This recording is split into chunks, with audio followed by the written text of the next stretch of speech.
Hello student, आज इस video में हम आपको बताएंगे कि जो स्वतंत्र भारत की राजनीति का जो लेसन है, जो किताब है, उसका तीसरा है नियोजित विकास की राजनीति। अर्थात हमने स्वतंत्रता प्राप्त की तो हमने अपना विकास किस तरह से किया, किस तरह से हमने योजनाएं बनाई, प्लान बनाए, भारत की जो अर्थव्यवस्था थी वो कैसी थी, मिश्रित थी, और वो मिश्रित क्या होती है, ये सारी बातें हम इसमें वर्णन करेंगे। तो ये तीसरा अध्याय है नियोजित विकास की राजनीति। इसमें हमने ये पूरा लेसन जो है छोटे क्वेश्चनों के द्वारा आपको समझाने का प्रयास किया है। इसके द्वारा आप एक एक नंबर वाले, दो दो नंबर वाले सारे क्वेश्चन आसानी से कवर कर लेंगे। तो शुरुआत करते हैं। सबसे पहला है, योजना आयोग की स्थापना कब हुई? भारत में एक संस्था थी जिसका काम था देश के लिए योजनाएं बनाना। आज़ाद भारत में हमने विकास कैसे किया, 5-5 साल की योजनाएं बनाकर। उसके लिए योजना आयोग नाम की एक संस्था बनाई और उसकी स्थापना 1950 के मार्च 1950 में हमने एक योजना आयोग नाम की संस्था बनाई। इसका काम क्या था कि देश का विकास कैसा हो, संसाधन कितने हैं देश में उनका पता लगाना, उन संसाधनों का उचित प्रयोग कैसे संभव है वो करना, और ज़्यादा से ज़्यादा जो है भारत का विकास किस तरह से हम कर सकते हैं। लेकिन वर्तमान में 1 जनवरी 2015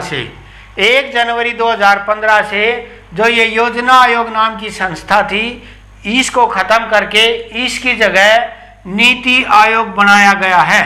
1 जनवरी 2015 से योजना आयोग की जगह नीति आयोग बनाया गया है। National institution for transforming India, अर्थात हमने भारत का विकास कैसे करना है ये इसमें बताया गया है।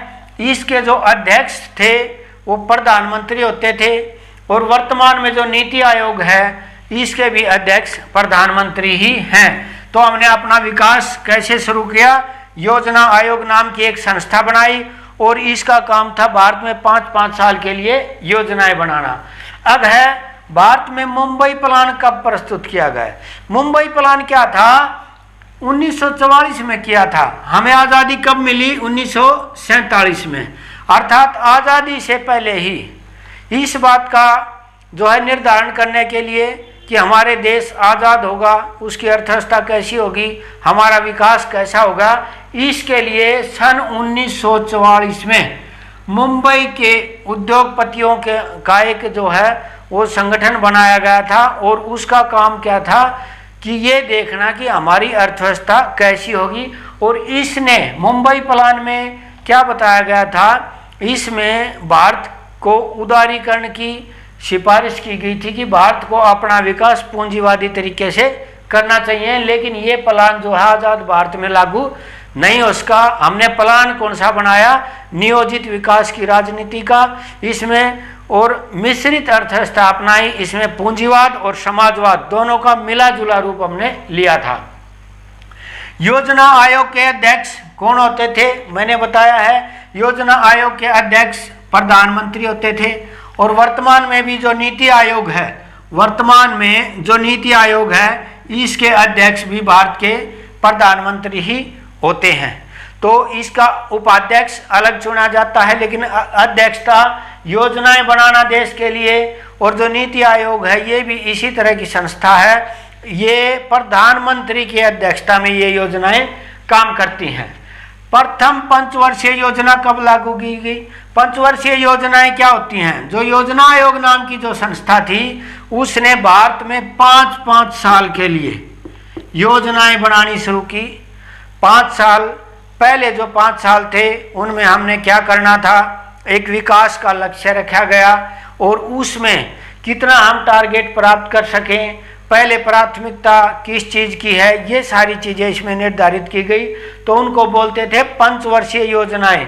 और पहली पंचवर्षीय योजना भारत में 1951 में शुरू की गई, दूसरी पंचवर्षीय योजना 1956 में, और तीसरी पंचवर्षीय योजना 1961 में। भारत में आज़ादी के बाद हमने 5-5 साल की जो योजनाएं बनाई उनको पंचवर्षीय योजनाएं बोलते हैं।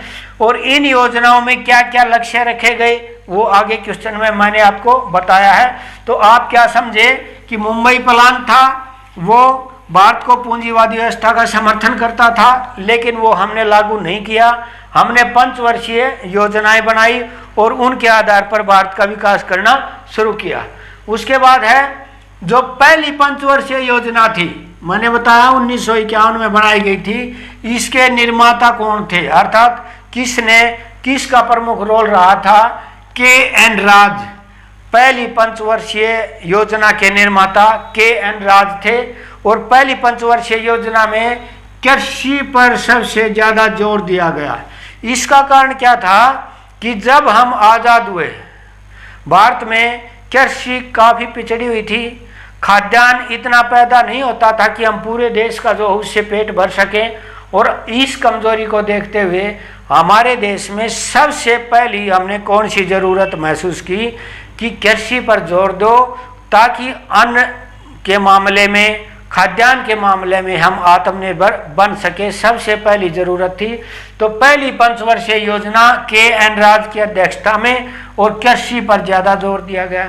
दूसरी पंचवर्षीय योजना, पहली पंचवर्षीय योजना में हमने कृषि पर ज़्यादा जोर दिया, लेकिन कृषि के साथ साथ हमें किन चीज़ों की आवश्यकता थी? हमें लोगों को रोजगार देना था, उद्योग बढ़ाने थे, क्योंकि बाहर से हम जो है चीज़ें, सारी चीज़ें आयात करते थे। कच्चा माल भारत में पैदा होता था, लेकिन वो दूसरे देशों में कच्चा माल जाकर बनी हुई चीज़ें वहाँ से हमें लानी पड़ती थी, वो महंगा प्रोसीजर था। तो दूसरी पंचवर्षीय योजना बनाई हमने उद्योगीकरण पर, और दूसरी में हमने भारत में बड़े बड़े उद्योग स्थापित किए और औद्योगिकरण पर सबसे ज़्यादा जोर दिया। इसके जो निर्माता थे वो थे पी.सी. महालनोबिस। पी.सी. महालनोबिस दूसरी पंचवर्षीय योजना के निर्माता थे। उन्होंने उद्योगों पर जोर दिया और पहली पंचवर्षीय योजना में कृषि पर ज़्यादा जोर दिया। इसका कारण क्या रहा कि कृषि के साथ साथ बहुत सारे उद्योग ऐसे थे जो यदि वो हम उनको लागू नहीं करते तो हमारा कृषि का विकास भी नहीं हो पाता। नेक्स्ट है भारत में हरित क्रांति कब आई? अब हमने बताया था कि 1951 में पहली पंचवर्षीय योजना लागू की गई, कृषि के ऊपर ज़्यादा जोर दिया गया, लेकिन फिर भी हमारे देश में जो योजनाएं थी वो धीरे धीरे क्या होता गया कि जो हमारे यहाँ पर जो बीज थे, जो पानी की सप्लाई थी वो इतनी ज़्यादा नहीं थी और हमारा उत्पादन अब भी बहुत ज़्यादा नहीं बढ़ रहा था। तो 1960 के दशक के मध्य में 1966 और 67 के समय में भारत में एक क्रांति आई जिसको बोलते हैं हरित क्रांति। हरित क्रांति का मतलब क्या होता है कि खेती के उत्पादन को कैसे बढ़ाया जाए, इसके लिए भारत में एक क्रांति आई, इसको बोलते हैं हरित क्रांति। इसमें क्या हुआ था कि नए नए बीज, हाइब्रिड बीज जिनको बोलते हैं, वो आए भारत में, और जो हमारी फसल होती हैं उनको बचाने के लिए, कीटों से बचाने के लिए स्प्रे का प्रयोग किया गया। मशीनों का ज़्यादा से ज़्यादा मशीनीकरण किया गया कृषि में, सिंचाई सुविधाओं को ज़्यादा बढ़ाया गया। अर्थात कृषि के क्षेत्र में हमने वास्तविक रूप से जो सफलता प्राप्त की थी वो हरित क्रांति के समय में प्राप्त की थी। अच्छे अच्छे बीज आए थे, मशीनों के द्वारा हमारी खेती होनी शुरू हो गई थी।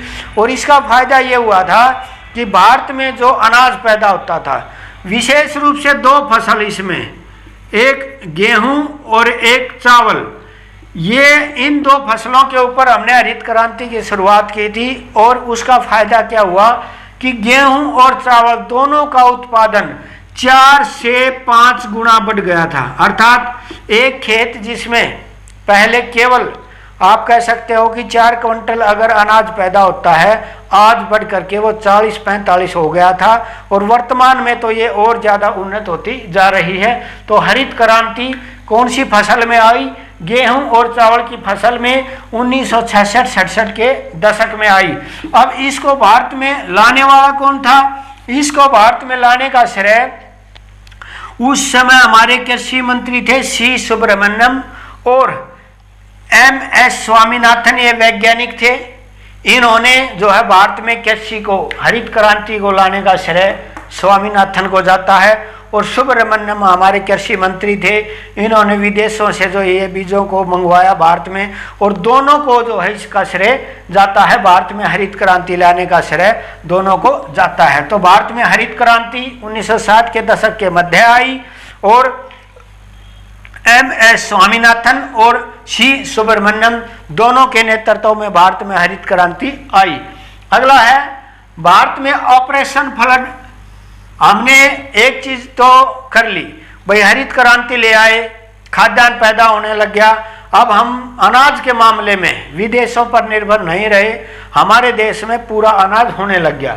लेकिन अब हमें जो एक बहुत बड़ी जनसंख्या हमारी कुपोषण का शिकार थी, जो छोटे बच्चे हैं उनको पर्याप्त पोषण नहीं मिलता तो वो कुपोषण का शिकार हो जाते हैं। तो इसके लिए भारत में एक क्रांति और आई थी, उसको बोलते हैं ऑपरेशन फ्लड। इसका संबंध किससे था? दूध उत्पादन से। अर्थात भारत में दूध की कमी नहीं होनी चाहिए, तो दूध उत्पादन का संबंध ऑपरेशन फ्लड से था। इसमें क्या था कि इसमें जो गाय जो ये आप देख रहे हो, ये उच्च नस्ल की गाय होती हैं, ये बहुत सारा जो है दूध देती हैं। जो सामान्य गाय होती थी पहले उनकी अपेक्षा, इनको जो है विदेशों से मंगाया गया। और विशेष रूप से इसमें क्या किया गया कि जो दूध गांव में पैदा होता था उनको इकट्ठा करके शहरों तक पहुंचा के और उसकी सप्लाई को उन जगहों पर भी पहुंचाया गया जहां पर एक जगह दूध ज़्यादा होता है, दूसरी जगह बिल्कुल नहीं होता। इसके लिए एक जो है वर्गीज कुरियन थे, इन्होंने इसकी शुरुआत की थी। और उसने क्या किया था कि डेयरी का संचालन किया था। डेयरी प्रथा क्या होती है कि इसमें कोऑपरेटिव तरीके से गांव के व्यक्ति वहां पर दूध दे के आते हैं और उसका जो लाभ और नुकसान होता है वो उनको सब में बराबर में बांट दिया जाता है। तो वर्गीज कुरियन ने जो इसकी शुरुआत की थी, और इन्हें milkman of India, milkman of India भी कहा जाता है वर्गीज कुरियन को। इसने गुजरात में अमूल का नाम से आप सब परिचित हैं। आप दुकान पे जाओगे, शहर में रहते हो तो आजकल तो गांव में भी ये ट्रेंड चल गया है कि अगर आपके पड़ोस में या आपको दूध नहीं मिलता, आप सीधे दुकानदार के पास जाओगे, भैया हमें दूध की थैली दे दो। एक सिंपल सा नाम चला हुआ है अमूल। हरियाणा में वीटा है, ये काफ़ी पॉपुलर है। लेकिन ये जो अमूल है, ये दूध का एक जो है वो संयुक्त रूप से प्रोडक्ट था। और इसकी शुरुआत कहाँ पर हुई थी? गुजरात में हुई थी और वर्गीज कुरियन ने इसकी शुरुआत की थी। भारत में उदारीकरण किस वर्ष हुआ? उदारीकरण का मतलब क्या है कि भारत में पहले जो हमने विकास किया, अपने देश का विकास किया, वो सामाजिकरण के तरीके से किया, सोवियत संघ के तरीके से किया। उसमें क्या होता था कि हमने कोशिश ये की कि ज़्यादा से ज़्यादा उत्पादन हम अपने ही देश में करें। विदेशों के साथ संबंध थे वो व्यापार के क्षेत्र में सीमित रखे गए थे और आयात भी कम था और निर्यात भी कम था। लेकिन इस नीति से जो है धीरे धीरे भारत का विकास नहीं हो पाया और 1991 में हमने अपनी नीति बदलनी पड़ी और उदारीकरण की नीति को हम लेके आए। अर्थात उदारीकरण में क्या होता है कि हमने विदेशी निवेश को भी बुलाया, हमने भी विदेशों में अपने जो व्यापार खोले और जो विदेशी कंपनियां थी उनको भी भारत में इनवाइट किया। अर्थात इस व्यवस्था में हमने उदारीकरण का अपनाया सन 1991 में। तो भारत में ऑपरेशन फ्लड दूध उत्पादन से संबंध है और यह कब आया? 1970 में। Milkman of India Varghese Kurien और उदारीकरण की शुरुआत भारत में कब हुई? 1991 में। आज़ादी के बाद भारत ने कौन सी अर्थव्यवस्था अपनाई? मिश्रित। ये मिश्रित क्या होता है? दो प्रकार की अर्थव्यवस्थाएं। जब भारत आज़ाद हुआ तो 1945 के बाद दुनिया में दो तरह की अर्थव्यवस्थाएं चली थी। एक थी समाजवादी अर्थव्यवस्था और दूसरी थी पूंजीवादी। इनमें क्या अंतर होता है कि जो समाजवादी अर्थव्यवस्था है वो ये आप ये देख रहे हो, ये है सोवियत संघ। दुनिया में सोवियत संघ था, इसने समाजवादी व्यवस्था अपनाई। इसमें सारी संस्थाएं, सारी चीज़ें राज्य के नियंत्रण में होती हैं, जो है विकास राज्य के नियंत्रण में होता है, सभी प्रकार के उद्योग राज्य के नियंत्रण में होते हैं। आरंभ में हमने समाजवाद का भी रूप लिया और पूंजीवाद का भी। पूंजीवाद में क्या होता है कि जो व्यापार है वो खुला होता है, व्यक्ति को व्यापार करने की पूरी आज़ादी होती है, वो कहीं पर भी अपना व्यापार कर सकता है। इसको बोलते हैं खुली अर्थव्यवस्था, इसको बोलते हैं राज्य नियंत्रित अर्थव्यवस्था। हमने नकल सोवियत संघ की थी। हमने जो योजनाएं बनाई, मैंने बताया था, जो पंचवर्षीय जो 5-5 साल की योजनाएं बनाई थी वो सोवियत संघ की नकल थी। उसी के आधार पर हमने जो है अपने जो है पंचवर्षीय योजनाएं बनाई थी। लेकिन हमने ऐसा भी नहीं किया था कि टोटली इसकी नकल की हो। कुछ हमने जो पश्चिमी देश जिनमें अमेरिका प्रमुख है उनकी भी नकल की थी और पूंजीवादी व्यवस्था को भी अपनाया था। और इसका अंतर क्या होता है कि कुछ क्षेत्र जो महत्वपूर्ण हैं वो हमने जो है वो राज्य के नियंत्रण में रखे, जैसे बड़े बड़े उद्योग हैं, शिक्षा है, स्वास्थ्य है, रेलवे है, विदेश के जितने भी हैं, परमाणु के क्षेत्र हैं, और बहुत सारे प्रमुख क्षेत्र हमने राज्य के नियंत्रण में रखे और छोटे छोटे क्षेत्रों को हमने निजी क्षेत्र को अलाउ कर दिया। तो हमारी अर्थव्यवस्था कैसी थी? मिश्रित अर्थव्यवस्था होती है, जिसमें पूंजीवाद और समाजवाद का दोनों का मिला जुला रूप होता है।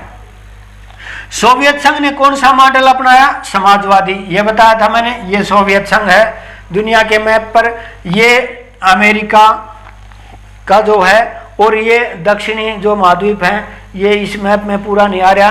तो जो सोवियत संघ है उसने कौन सा मॉडल अपनाया था? समाजवादी मॉडल। ये राज्य नियंत्रित अर्थव्यवस्था का समर्थन करता है। हालांकि इसकी जो ये व्यवस्था है ये 1991 तक आते आते जो है वो अव्यवस्थित हो गई और ये अपने आप को चला नहीं पाया और धीरे धीरे इसने भी इसको छोड़ दिया और 1991 तक आते आते इसका विघटन हो गया। इसके साथी देश इससे अलग हो गए। उसके बाद है भारत में योजनाबद्ध विकास की जो रणनीति थी। योजनाबद्ध का मतलब पंचवर्षीय योजनाएं बनाकर, हमने जो पंचवर्षीय योजनाएं बनाई वो रणनीति बनाई, वो कौन से देश से ली थी? सोवियत संघ से। पंचवर्षीय योजनाएं हमने किससे ली थी? सोवियत संघ से। तो आज़ाद के बाद भारत में, आज़ादी के बाद कौन सी अर्थव्यवस्था थी? मिश्रित अर्थव्यवस्था थी और भारत ने जो है वो मिश्रित अर्थव्यवस्था अपनाई थी। सोवियत संघ ने विकास का कौन सा मॉडल अपनाया था? समाजवादी मॉडल। उसके बाद है समाजवाद हमारी समस्याओं का एकमात्र समाधान है।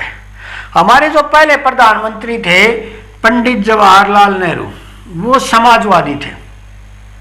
उनका झुकाव वो सोवियत संघ की तरफ काफी था और वो भारत में जो है ये सोवियत व्यवस्था चाहते थे और उन्होंने समाजवाद को प्रमुखता दी और ज़्यादा से ज़्यादा जन कल्याण के कार्य, आम आदमी की पहुंच तक कार्य हों, ऐसे की उन्होंने शुरुआत की थी। तो उन्होंने ये बताया था कि जो हमारी समस्याएं हैं, आज़ाद भारत की समस्याएं हैं, उनका एकमात्र समाधान है समाजवाद। अर्थात जो हमारी जनता है वो गरीब है, पढ़ी लिखी नहीं है, उसका हमने विकास करना है तो राज्य को खुद आगे आना पड़ेगा और जनता का विकास करना पड़ेगा। नई नीति आयोग है जो, उसके उपाध्यक्ष कौन है? नीति आयोग मैंने बताया था ना कि 1 जनवरी 2015 से भारत में नीति आयोग बनना शुरू हो गया। योजना आयोग की जगह अध्यक्ष प्रधानमंत्री होते हैं और उपाध्यक्ष कौन है? डॉक्टर राजीव कुमार उसके उपाध्यक्ष हैं। तो नीति आयोग है, उसके उपाध्यक्ष हैं डॉक्टर राजीव कुमार और जो अध्यक्ष हैं वो प्रधानमंत्री होते हैं। उसके बाद है भारत में किस वर्ष घोर अकाल पड़ा? भारत में 1965 और 67 के दशक में, यह बहुत खतरनाक दशक था। 1960 का जो दशक था, वो दशक का मतलब होता है 10 वर्ष का कार्यकाल। ये भारत में काफी खतरनाक माना जाता है क्योंकि इस दशक में भारत के सामने कई समस्याएं आई। इनमें से एक प्रमुख था 1965 और 67 का अकाल पड़ना। अकाल का मतलब प्राचीन काल में जब वर्षा नहीं होती थी, हमारे पास सिंचाई के इतने साधन नहीं थे, नहरें हमारी इतनी विकसित नहीं थी और विशेष रूप से जो बिहार, उड़ीसा है और बंगाल है, उन राज्यों में ये व्यवस्था जो है और कम विकसित थी। तो वहाँ पर टोटली खेती के ऊपर निर्भर होती थी। यदि वर्षा अच्छी नहीं होती और खेती नहीं होती थी तो भूखमरी की स्थिति आ जाती थी। ऐसा ही हमारे यहाँ पर 1965-67 में हुआ था।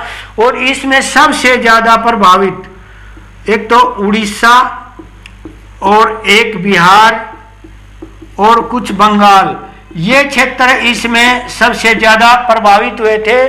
भूखमरी की स्थिति आ गई थी और बहुत से लोग जो है वो आकस्मिक मृत्यु में मर गए थे। तो और मैं आपको बता रहा था कि 1960 का दशक ही खराब दशक माना जाता है। उसका कारण क्या है कि भारत के सामने 1960 और 70 के बीच में कई समस्या आई। पहली समस्या 1962 में हमारा चीन के साथ युद्ध हुआ। 1947 में हम आज़ाद हुए थे, हमारे पास सेनाएं थी वो इतनी परिपक्व नहीं थी। तो पहली समस्या हमारे सामने आई 1962 में, चीन के साथ हमें युद्ध झेलना पड़ा जिसमें हमें हार हुई। 1964 में हमारे पहले प्रधानमंत्री जवाहरलाल नेहरू की मृत्यु हो गई। 1965 में हमारे पड़ोसी देश पाकिस्तान के साथ युद्ध हुआ। हालांकि जो पाकिस्तान का युद्ध था वो हमने जीत लिया था, लेकिन वास्तविक रूप से कोई भी युद्ध होता है उसमें आर्थिक हानि तो होती है। तो इसमें भारत को काफ़ी आर्थिक हानि भी हुई। 1966 में हमारे प्रधानमंत्री लाल बहादुर शास्त्री थे, उनकी आकस्मिक मृत्यु हो गई। और उसके बाद जो है भारत में 1965 और 67 में जो आपको ये दिखा रखा है, ये घोर अकाल पड़ा था। अर्थात कई सारी समस्याएं इस काल में भारत के सामने आई थी और इस दशक को खतरनाक दशक भी कहा जाता है। तो भारत में अकाल पड़ा था और लोगों को जो है विस्थापित होना पड़ा था। उसके बाद है विकास के आधार पर भारत कैसा देश है। विकास के आधार पर दुनिया के देशों को 3 तरह से बांटा जाता है विकास के आधार पर। एक भारत है वो विकासशील है, एक होता है विकसित और एक होता है अविकसित। 3 है। विकसित पहले नंबर का होता है जिन्होंने अपना विकास कर लिया है। ये हमें पश्चिम के देश बोल सकते हैं इनको, और यूरोप और अमेरिका के जो देश हैं, ऑस्ट्रेलिया है, ये इन देशों को हम विकसित बोल सकते हैं। इन्होंने अपना विकास कर लिया है। दूसरा विकासशील देश, जिन्होंने पूरा विकास नहीं किया है लेकिन वो धीरे धीरे विकास के तरफ बढ़ रहे हैं, अर्थात अपना विकास वो धीरे धीरे कर रहे हैं, उनको बोलते हैं विकासशील देश। भारत उनमें शामिल है। और तीसरा है अविकसित। ये वो देश होते हैं जिन्होंने अभी अपना विकास शुरू ही नहीं किया। शुरू का मतलब बिल्कुल नाम मात्र का उनका विकास हुआ है। उनकी अर्थव्यवस्था अब भी काफ़ी पिछड़ी हुई है और उनकी अच्छे से शुरुआत होनी भी शुरू नहीं हुई है, उनको बोलेंगे अविकसित। तो विकास के आधार पर दुनिया में 3 तरह के देश होते हैं। तो भारत कैसा है? विकासशील देश है। अगला है भारत ने नई आर्थिक नीति, ये मैंने बताया था सन 1991 में हमने उदारीकरण की नीति अपनाई। इसको नई आर्थिक नीति भी बोल सकते हैं। इसमें हमने क्या किया कि दुनिया में जो है वैश्वीकरण जो बढ़ रहा था, ग्लोबलाइजेशन बढ़ रहा था, उसके साथ हम जुड़ गए। विदेशी निवेशक भारत में आए और विदेशों के साथ हमने आर्थिक संबंध और ज़्यादा मजबूत करने शुरू कर दिए। तो ये था आर्थिक नीति हमने कब बदली। भारत जो है वो विश्व में जनसंख्या के आधार पर कौन से नंबर का देश है? तो जनसंख्या के आधार पर हम दुनिया में दूसरे नंबर के देश। सबसे ज़्यादा जनसंख्या चाइना की है। यह पूरी दुनिया का 19.4% है। पूरी दुनिया की जितनी आबादी है उनका 19.4% आबादी अकेले चाइना की है। दूसरे नंबर की भारत की है 17.5%। उसके बाद US, United state of America. पहले नंबर सबसे ज़्यादा जनसंख्या चीन की है, दूसरे नंबर भारत की है, उसके बाद अमेरिका की है, उसके बाद इंडोनेशिया की है, ब्राज़ील की है और पाकिस्तान की है। 1 2 3 4 5 6 और उसके बाद बांग्लादेश। ये 7 जो बड़े देश हैं जनसंख्या के, ये जो है विश्व में है। China, Bharat, America, Indonesia, Brazil, Pakistan और बांग्लादेश। तो जनसंख्या के आधार पर जो है चीन पहले नंबर पे है और हमारा नंबर कौन सा है? दूसरे नंबर पे हम जनसंख्या में आते हैं। अगला है ये नेक्स्ट लेसन आ गया आपका। तो इसमें हमने पढ़ा कि भारत ने अपना नियोजित विकास की राजनीति थी, अपनी योजनाएं बनाकर कैसे हमने विकास किया। इसे अगली वीडियो हम जो बना रहे हैं वो भारत के विदेश संबंध वाली है, वो नेक्स्ट वीडियो में देखेंगे।